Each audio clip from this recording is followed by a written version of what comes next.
నువ్వు పొద్దున సాయంత్రం తేడా లేకుండా ఫోన్ చూసుకుంటా అంటే నేను ఏమో అనుకున్నా, నువ్వు ఇలా కొంప ముంచుతావు అనుకోలేదు. నేనేం చేశాను రా?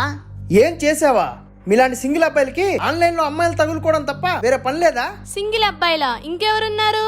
ఆ అమ్మాయికి లేని ప్రాబ్లం నీకెందుకురా? అసలు అది అమ్మాయో కాదో అనే నా ప్రాబ్లం. రేయ్ ఏం ఆడుతున్నారు నువ్వు? ఇదంతా కదరా. వదినా నా ఫోన్ ఇప్పించమను. ఏవండి ఏంటిది చిన్నపిల్లలాగా? వాడి ఫోన్ ఇవ్వండి. చంపేస్తా, నువ్వు మధ్యలో రాకు. చంపేస్తావా నన్నా? రేయ్ మీరేమైనా రొమాంటిక్ గా టెక్స్ట్ చేసుకున్నారా? చెప్పు చెప్పు. బా వదినా ఏంటి ఇలా తయారాడు? ఒక తమ్ముడు అడగాల్సిన ప్రశ్న ఇది. రేయ్ చెప్పు, రొమాంటిక్ ఏమైనా మెసేజ్ చేసుకున్నారా? చెప్పరా. పెట్టుకున్నావరా? లవ్ లో అన్నాక మాత్రం పెట్టుకోరా. సరే ఫోటోలు ఏమైనా పంపించుకున్నారా? ఏ ఫోటోలు? సరే నేనే చూస్తా. రే వద్దు వదినా, నువ్వన్నా చెప్పు. ఏవండి ఏంటండి మీరు? నువ్వు మధ్యలో రావద్దని చెప్పానా? నరికేస్తా చెప్తున్నాను, అర్థమైందా? రే నా పర్సనల్ ఫోటోలు చూపించమంటావేంట్రా?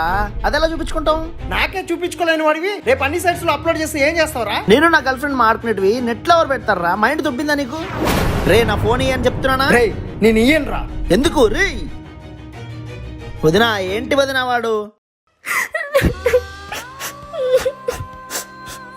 వదినా ఏడుస్తున్నావేంటి? మీ అన్నయ్య మెల్లమెల్లగా సైకో ప్రకాష్ లాగా మారిపోతున్నాడు హర్ష. ఇంట్లో వాళ్ళ మీద మీ అన్నయ్య కోపం చూస్తుంటే వేరే ఏ పేరు ఏదో నడుపుతున్నట్టుంది.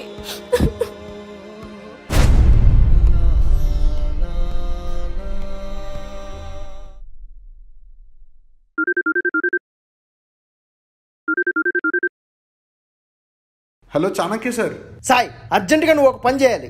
సార్ మెయిల్ చూసా. అది కాదు, అంతకన్నా అర్జెంట్ పని. నీకు ఒక అమ్మాయి డీటెయిల్స్ పంపిస్తున్నాను, తన ఐడెంటిటీ చెక్ చేయించు. కావాలంటే మన యూబీఐ ఏజెంట్స్ అందరి హెల్ప్ తీసుకో. తన బ్యాక్గ్రౌండ్ మొత్తం నాకు కావాలి. బెదిరించినా పర్లేదు, భయపెట్టినా పర్లేదు, ఇంకా ముందు చేసిందనుకో ఎన్కౌంటర్ చేసినా పర్లేదు. సార్ అంత సీరియస్ కేసు ఏంటి సార్? నువ్వు ముందు చెప్పింది చెయ్యి. Okay sir. హర్ష ఆయన అంతే, నువ్వు వదిలేయి. ముందు కూర్చొని కూల్ అవ్వు. నేను వెళ్ళి ఫ్యాన్ వేస్తాను. అన్వేషణ, ఈసారి నేను హాల్లో ఉన్న ఫ్యాన్కి స్విచ్ ముట్టుకుంటే షార్ట్ అయి షాక్ కొట్టేలా చేయించా. ఇప్పుడు నేను హాల్లో కూర్చుని అమ్మ వృతిక కాస్త ఫ్యాన్ అయ్యమ్మా అని అంటాను. అప్పుడు స్విచ్ ముట్టుకున్న వృతిక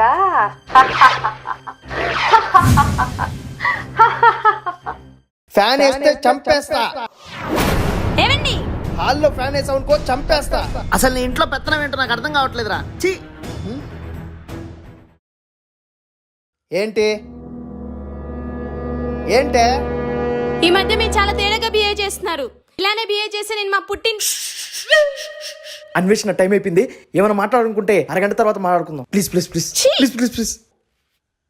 అన్వేషణ అన్వేషణ అన్వేషణ అన్వేషణ.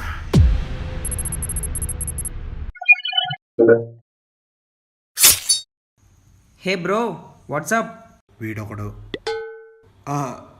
వర్క్ కొద్దిగా బిజీ ఉంది. అవునా? ఇంకా వర్క్ ఎంతసేపు పడుతుంది? ఎందుకు? ఒక మంచి సినిమా చూస్తున్నా, క్లైమాక్స్ ఒక్కటే బాకీ. నువ్వు నిజంగానే సినిమాలు చూస్తున్నావా లేదా సినిమాల పేరుతో నా ల్యాప్టాప్ తీసుకుని వేరే ఏదైనా? సినిమాలే చూస్తున్నా, నన్ను నమ్ము. పక్కనా? Yes bro, trust me. Something is wrong. సరే ఒక్క నిమిషం.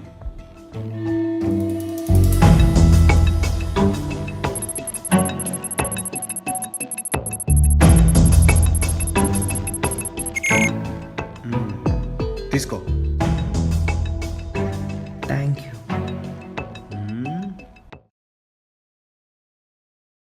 అమ్మ వృతిక కాస్త ఉక్కబోస్తోంది, ఫ్యాన్ వేయచ్చు కదా.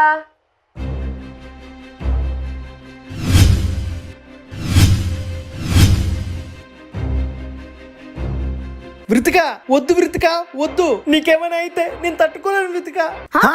ఇక్కడ ఇంట్లో వాళ్ళకి ఏమైనా పట్టించుకోడు కానీ అక్కడ సీరియల్ ఏదైనా అయితే మాత్రం తెగ ఫీల్ అయిపోతుంటాడు. మీ అన్నయ్యకి బయట ప్రపంచం ఉంది కదా, ఇంకా మనం ఎందుకులే.